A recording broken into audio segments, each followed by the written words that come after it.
Hey everybody, this is Perch. This is one of those topics. It's a Perch favorite where everybody gets pissed because nobody is going to be happy with this.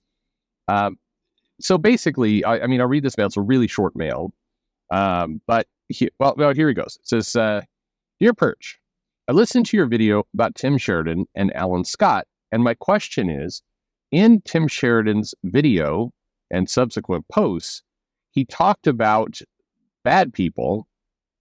He's using a different word there, which I'm going to not say for the YouTube algorithm. It seems to get irritated when I use that word.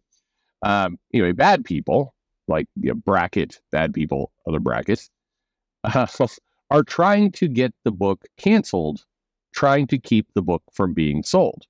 My question is, do the bracket, bad people, bracket, actually have that power? What I'm confused about is the book is already in shops. Hasn't the book already been ordered? So what power do these people actually have? And if they don't have any power, why is Tim Sheridan acting like they do? Particularly if he wants to portray them as losers. Just curious. All right. So here comes the part where everybody gets mad. No, these groups don't have that power. So to explain to you again how comic distribution works and why this is all so incredibly silly, a comic is solicited from a publisher to the retailers, not to you, the customer, to the retailers. And then some websites will pick it up and they'll post the solicitations. And then sometimes, jokers like me will do a video reading them to you. But generally, what happens, when I say generally, I mean for 98% of the customer base, they don't know what's happening until much closer to street date, or to put it another way, after the book has already been ordered by the shop. And this is an important point because very, very, astronomically few books get quote unquote canceled between solicitation and street. Generally, when a book doesn't, is solicited and then it's late and it doesn't actually come out, what's going on there is the creator is late or something has happened or somebody in editorial has deemed that the book, is got trouble. Every now and then, again, very, very rarely, the advance orders are so low that the book is actually canceled. But in that instance, the comic publisher is taking an L or a loss because the book has already been paid for, art's already been done, etc. At least some aspect of the book is complete prior to solicitation, usually a lot of it. And so for the publishers, it's usually easier to just put it out, even if the advance orders are small. And what they do is they tend to cancel the book after 2, 3, 4 issues. And that's the way it goes. That's how the business works. Now, Outrage, when stuff happens and, somebody on YouTube picks it up, and it's very, you've got 600 books coming out in a given month. There's all kinds of books with, I don't know, quote unquote, something to get pissed about in that book. But there's a lucky 5 or so a month that, get the green light for people to go really nuts with it. So for example, a year ago, when Megan Fitzmartin had the Tim Drake series, a couple of YouTube channels picked up on it, mainly because the art was so wacky. It was very different from Riley Roswell. And it featured this new status quo for Tim Drake, where he is bisexual. And, it caught the attention of a bunch of reviewers, and people, went all in on it. And so you had lots and lots of videos talking about how crappy it was. But the same month, there was 20 other books featuring LGBTQ heroes or other things that nobody paid any attention to because for whatever reason, they just didn't light up the kind of outrage filter and they didn't get hit. This month, a lot of people talking about Alan Scott Green Lantern. I'm going to make this bold, crazy prediction that in 6 weeks' time, nobody will be talking about this book. Very, very few titles that get, beat up on in YouTube reviews get beat up on month after month. A massive, exception to that was Gabby Rivera's Gift That Kept On Giving, America. But generally speaking, the books tend to gets a flare up of anger. couple of videos get made, people beat up on it, some panels are posted, and then it kind of disappears into the woodwork. Even Hot Girl, that did get some continual dislike for it. I covered kind of the silliness of this monologue in issue 4. Generally, there was some videos in, for the first bit, and then some, for the first issue where you had some characters protesting BLM, and then you had kind of silence for a couple issues, and then people came back around for the scene where, Hot Girl murders somebody to death while kind of ranting. But generally, it's just not how Outrage works. But the key there is that the videos, the let this is wrong kind of stuff, it gets made after the book has been ordered by the comic shop. So the shop has already placed the order. Then it goes to the store, people beat up on it. And here's the part that I know a lot of people who, on the YouTube side don't want to necessarily admit. The videos kind of complaining about it actually have very little impact on the book. Believe it or not. I know that people want to believe that, hey, I'm really angry about this and I'm going to post about this, and therefore, big swaths of readers are not going to read it after all. Well, not really. That's not really the way it works. And the proof of that is if you do what's called a cohort analysis, and you just look at, a book that gets beat up on and a book that has the exact same things, exact same themes in it. And you'll notice the sales are about the same. You are absolutely out of your mind if you think that Alan Scott Green Lantern was going to sell 100,000 copies. It was never going to sell 100,000 copies. Didn't matter. Now, again, you throw a huge name artist on it, you put Jim Lee doing the art, it's going to sell a lot more copies. 100,000, still probably not, but easily triple what it's going to sell. The kind of Tim Sheridan posting some videos, it gives people a lot of stuff to comment on. I commented that it was just kind of pointless, dumb marketing, but it's not going to impact things. It's just not. So the goofy part is, the people who give power or give credit to like all these trolls are going to try and kill the book. Here's the thing. They don't really have that power. They have the power to just not buy it, not spend their own money. But the book has been published, been printed, has gone to the shop. And we haven't seen a kind of YouTube social media outrage that actually took a successful, otherwise viable book and tanked it. Those words are important there, the otherwise viable.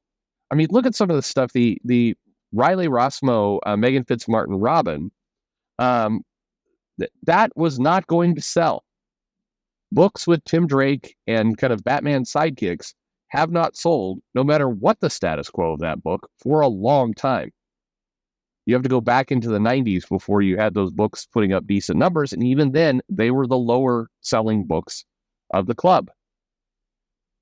So, you could just kind of go down the line. I mean, America Chavez, Bobby Drake Iceman by Sina Grace, the Moon Knight series, it was out. I mean, look, here's the insane part. You have the Max Bemis Moon Knight, and then you have the Jed MacKay Moon Knight.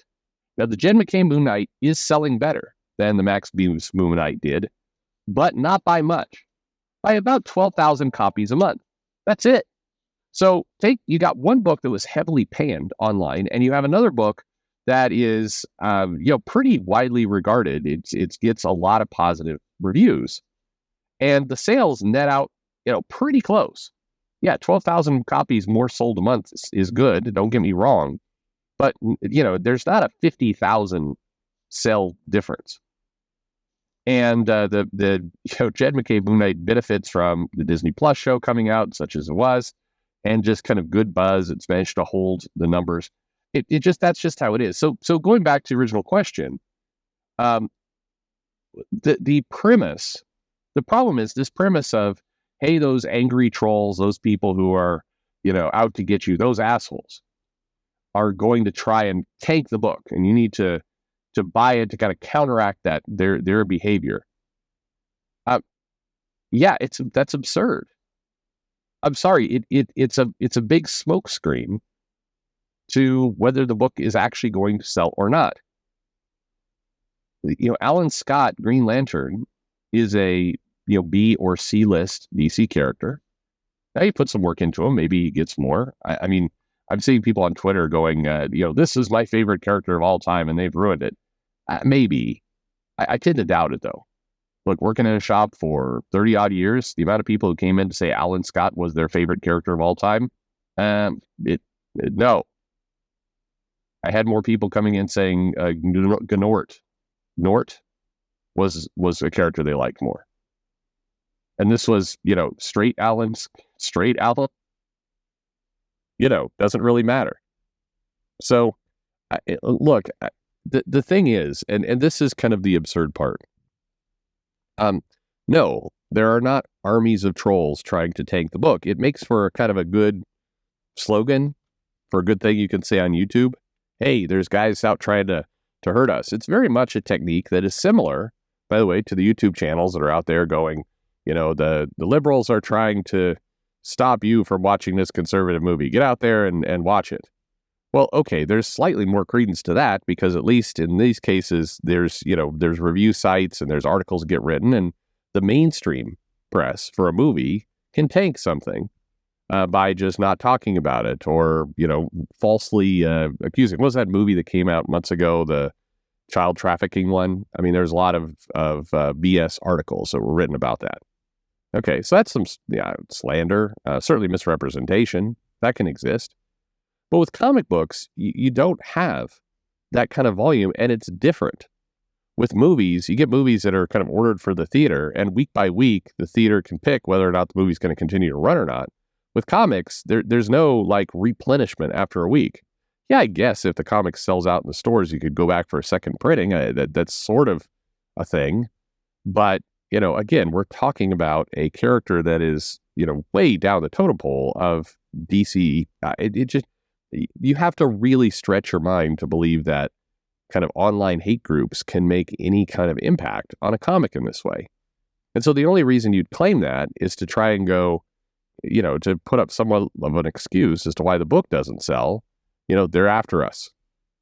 And as a cheap marketing play, like I mentioned in the other video, it doesn't ring true. It's just hollow on the surface. It's, hey, those guys are trying to get us. Come on, let's keep them from getting us. It's like, yeah, but they have no real power to get us in the way you're talking about. The power they have is the power of their own wallet. They have the power not to buy something. They have the power to, not bring it into their house. But in terms of sales to the comic shop, they don't have that power. And again, I will tell you, and look, the proof is in, the videos of things you watch. How many videos have you seen where some kind of breathless, commentator gets on there and goes, I need all of you people listening right now to call your local comic shop because in the solicitations that just dropped and orders are due in 2 weeks, there's a comic there that is full of BS.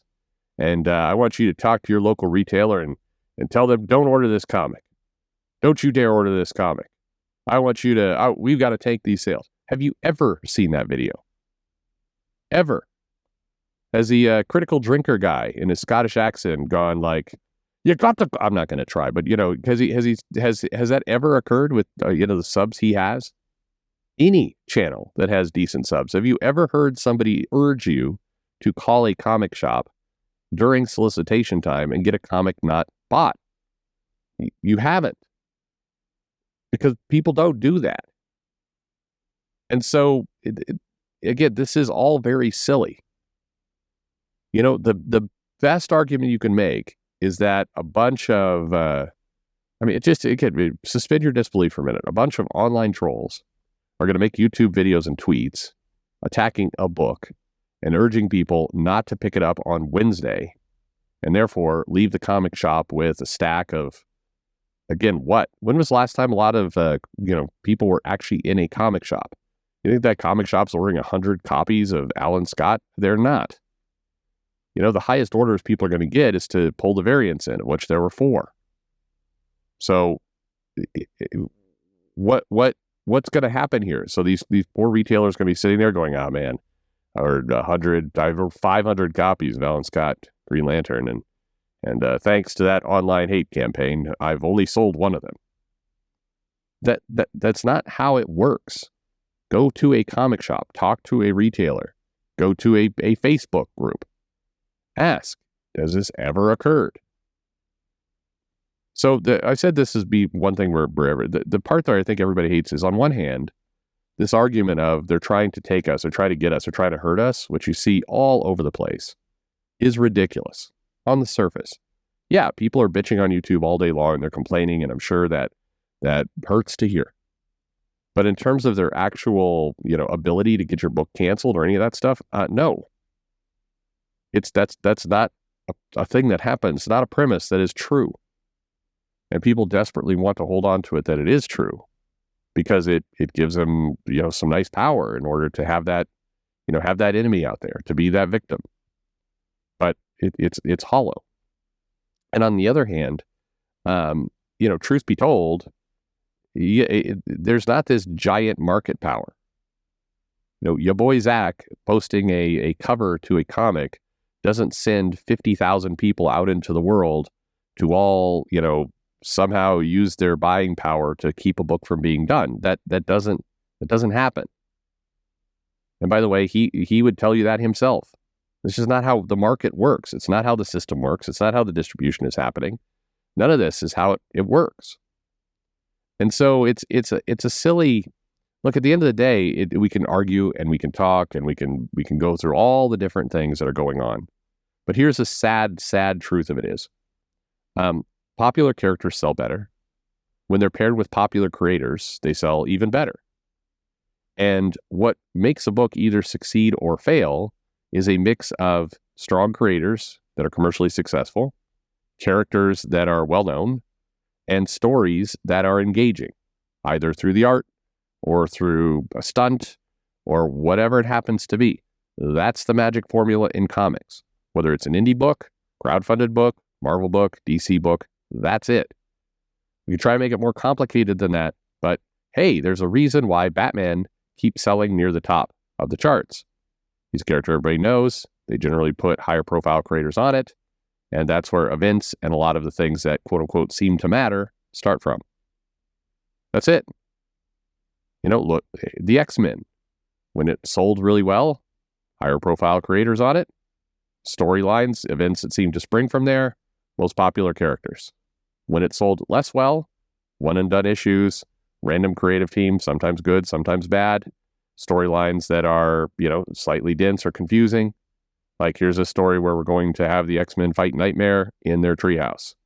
That is less commercially viable than the X-Men are up against the Marauders and a character is going to die. It's not more complicated than that. Anyway, thanks for listening.